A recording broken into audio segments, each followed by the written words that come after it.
கற்றது உலகளவாகவும் கல்லாதது கைமட்டளவாகவும் இருக்கிறது. Hello everyone, எல்லாரும் எப்படி இருக்கீங்க? நல்லா இருக்கீங்களா?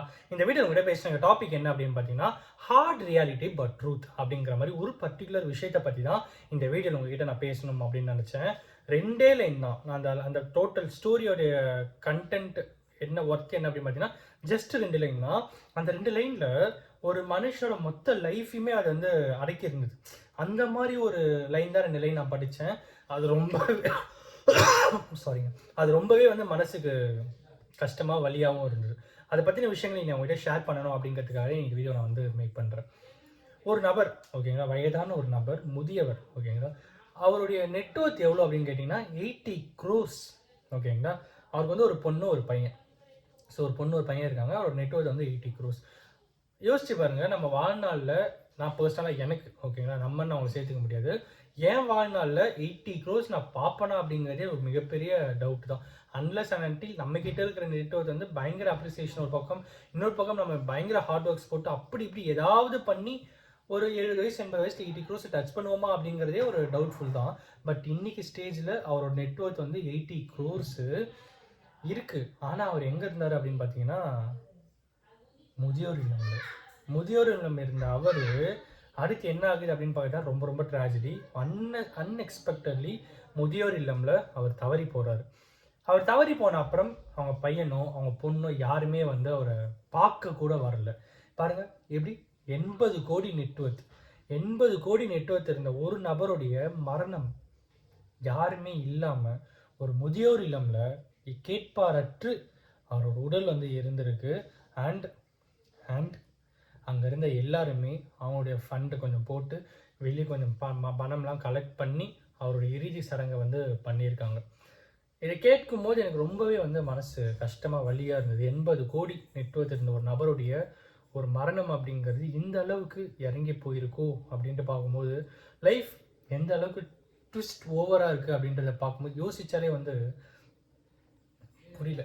யோசித்தேன் 80 கோடி இந்த நபருக்கே வந்து அவருடைய மரணம் வந்து அவருடைய மரண இறுதி சடங்குக்கு சுற்றி இருக்கிறவங்க வேறு நிறைய பேர்கிட்ட பணம்லாம் ஃபண்ட் ரைஸ் பண்ணி தான் அந்த விஷயத்த பண்ணியிருக்காங்க அப்படின்னும் போது நம்மளாம் எந்த மூலிக்கு நம்ம அந்த வாழ்க்கையில் இல்லை வாழ்க்கை அப்படிங்கிற ஒரு மிகப்பெரிய விஷயத்தில் நம்மளாம் வந்து ஒரு சின்ன அணு கூட கிடையாது அப்படிங்கிறத சில நேரங்களில் சில விஷயங்கள் வந்து உணர்த்திக்கிட்டே இருக்கும். அந்த மாதிரியான ஒரு விஷயம் தான் இது அப்படின்னு சொல்லிட்டு எனக்கு பர்சனலாக ஃபீல் ஆச்சு.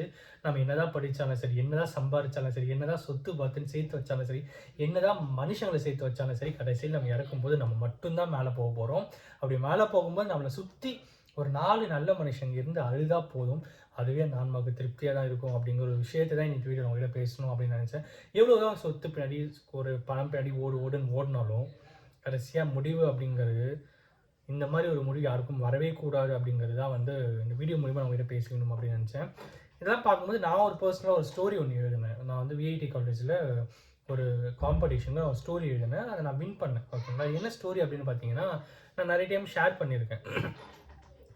ஒரு அப்பா என்ன பண்ணுறாருன்னா, அப்பாவை பையன் என்ன பண்ணுறாருன்னா முதியோர் இல்லத்தில் வந்து சேர்த்துட்டு அவர் பாட்டுன்னு போயிடுறாரு. அந்த பர்டிகுலர் அப்பாவுக்கு வந்து ரொம்ப உடல்நிலை சரியில்லாமல் போகுது. பையனுக்கு ஃபோன் பண்ணி முதியோர் இல்லம் ஃபோன் பண்ணி சொல்கிறாங்க, இந்த மாதிரி உங்கள் அப்பாவுக்கு வந்து ரொம்ப உடம்பு சரியில்லை வந்து பாருங்கள் அப்படின்னும் போது, அதெல்லாம் இல்லை, என் பையனுக்கு ஜுரம் அடிக்குது, நான் வந்து அவனை வந்து ஹாஸ்பிட்டலுக்கு கூப்பிட்டு போகணும், நீங்களே என்ன வேணாலும் பார்த்துக்கோங்க, பணம் எது வேணாலும் சொல்லுங்கள், நான் அமுச்சு விட்றேன் அப்படின்ற மாதிரி சொல்லிட்டு ஃபோனை வச்சிடுறாங்க.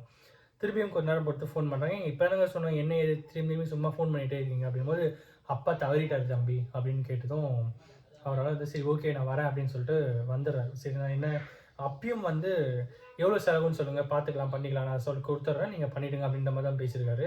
அப்போ அங்கே இருக்கிறவங்களாம் வந்து அவங்களோட பையன்கிட்ட இறந்தாரில் அவரோட பையன்கிட்ட ஒரு விஷயத்த சொல்கிறாங்க, தம்பி அவர் இறக்கிறதுக்கு முன்னாடி ஒரு கடைசி ஆசை ஒன்று இருந்தது, அது வந்து என்னன்றதை அவங்ககிட்ட சொல்லும்போது, என்னங்க நீங்கள் செத்ததுக்கு அப்புறமும் இந்த மாதிரி நாங்கள் சொல்லிட்டு இருக்கீங்க, என்ன உங்களுக்கு எதாவது மணி எக்ஸ்பெக்டேஷன் என்னன்னு சொல்லுங்கள் அப்படின்ற மாதிரி ரொம்ப அதுப்பாக வந்து பேசி நின்றுருக்காரு. அப்போ வந்து அவங்க சுற்றி இருக்கிறவங்க கூட கடைசி மினிட்ல அவர் கூட இருந்தவங்களாம் வந்து சொல்கிறாங்க, அந்த மாதிரி அவர் இறக்கும்போது எங்ககிட்ட ஒரு விஷயம் கேட்டார், அதை வந்து நீ பண்ணி தான் பண்ணணும் அப்படின்னு சொன்னார். அப்படின்னு என்ன அப்படின்னா இந்த ரூம் வந்து ஃபேன் சரியாக ஓடல, ஃபேனை வந்து சரி பண்ண சொன்னார் அப்படின்னு தான் அவருக்கு வந்து ஒன்றும் புரியல.